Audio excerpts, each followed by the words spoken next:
YSR Congress party Rajasekhara Reddy ఆశయాలు ఆలోచనలు వారసత్వంగా వచ్చిన పార్టీ. రాజశేఖర రెడ్డి ఆలోచనలు ఆశయాలను జగన్మోహన్ రెడ్డి వారసత్వంగా తీసుకుని తన తల్లితో కలిసి కాంగ్రెస్ పార్టీ నుంచి బయటకు వచ్చినప్పుడు ఆ ప్రస్థానంలో ఉద్యమంలా చాలా మంది కలిసి వచ్చారు అని సజ్జలు అన్నారు. ఒక మహిళే కుటుంబానికైనా కేంద్ర బిందువుగా ఉండాలని, మహిళ అక్క చెల్లెమ్మలే పాలనలో కూడా తనతో పాటు అడుగులు వేయాలని, ఒక నిర్ణయాత్మక శక్తిగా ఉండాలని, ఉండగలరని, వాళ్ళే ఉంటారని మా అందరికంటే కూడా ఎక్కువ నమ్మిన వ్యక్తి ఆయన. పార్టీలకు, రాజకీయ పార్టీలకు మహిళా నాయకురాలు, మహిళలు నాయకులుగా నాట్ నామినేటెడ్ పెట్టడం కాదు, వాళ్ళు అన్ని వర్గాలకు యాక్సెప్టబిలిటీ తెచ్చుకొని సొంతంగా పార్టీలను నడపగలిగి ప్రజల్లో బలమైన దీన్ని తెచ్చుకోగలగడానికి కావాల్సిన అవకాశం జగన్మోహన్ రెడ్డి గారు లాంటి వ్యక్తి అక్కడ ఉండింటే ఇప్పుడు బుల్డోజ్ చేసేవాడు ఆయన. ఎందుకంటే 50% వద్దన్నా 50% చేసి మిమ్మల్ని అందరినీ నామినేటెడ్ పోస్టులో 50% ఖచ్చితంగా ఇవ్వాలి. మనకు ఎక్కడ అవకాశం ఉంటే వాటన్నిటిలో కూడా పెట్టాలి. ఈవెన్ ఎలక్టెడ్ వాటిలో కూడా, స్థానిక సంస్థల్లోని చూసినది. సో ఆయన రాజ్యాంగాన్ని ఇది చేయగలిగిన దీంట్లో పార్లమెంట్లో ఉంటే బహుశా అక్కడ కూడా ఇది ఎప్పుడో చేసి ఉండేవాళ్ళు. కానీ దశాబ్దాలుగా ఆగి ఈ మధ్య అదయింది. ఒక స్టార్ట్ కావాలి అనే తపనతో జగన్మోహన్ రెడ్డి గారు ఏదైతే మొదలు పెట్టారో అది ఆదర్శప్రాయంగా నిలబడింది. దేశం మొత్తం కూడా దాని వైపు చూసింది.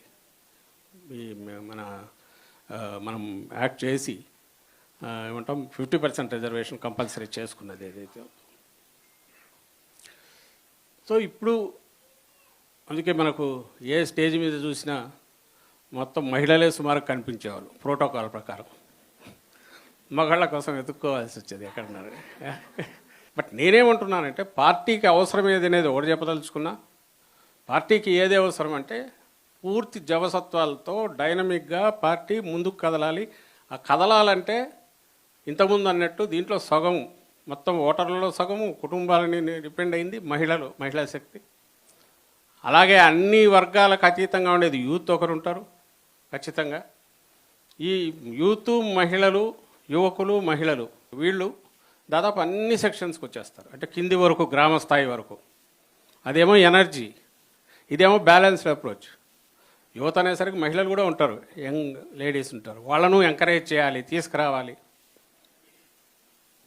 మన దగ్గరికి వచ్చేసరికి మహిళల వైపు నుంచి చెప్పడానికి కావాల్సినన్ని ఉన్నాయి. జగన్మోహన్ రెడ్డి గారి గురించి, పార్టీ గురించి మీరు కిందికి తీసుకెళ్ళి చెప్పడానికి బహుశా ఏ పార్టీకి లేనంత ఇది మన దగ్గర ఉంది, సరుకుంది.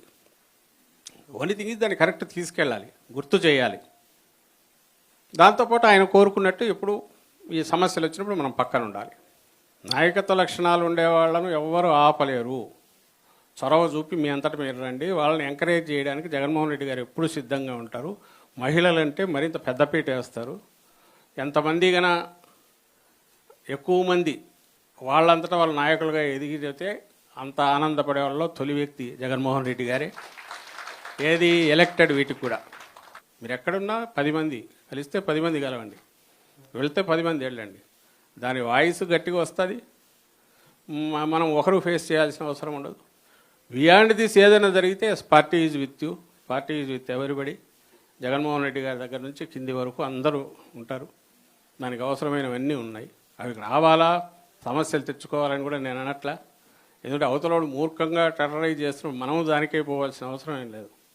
బ్యాలెన్స్డ్ అప్రోచ్తోనే ఇష్యూస్ డీల్ చేసే పద్ధతికి సంబంధించినంత వరకు పార్టీ అనుబంధ విభాగం నాయకురాలుగా మీరు క్రియాశీలకంగా వ్యవహరించడానికి అవసరమైన టిప్స్ కొన్ని చెప్పాను. మీరు మిగిలినవి ఏదైనా ఉన్నా ఎలాగో వీళ్ళ దగ్గర నుంచి మీకు ఇన్స్ట్రక్షన్స్ వస్తాయి. ముందు యాక్టివిటీ ఏదో ఒకటి మొదలు కావాలి. మన ప్రెజెన్స్ తెలియాలి, మన కలెక్టివ్ ప్రెజెన్స్ తెలియాలి.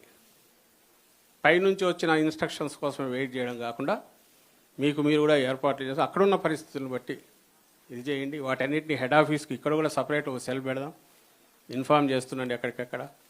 అవి మనం వీలైనంత వరకు సోషల్ మీడియా ద్వారా పుష్ చేయడానికి ట్రై చేస్తాం.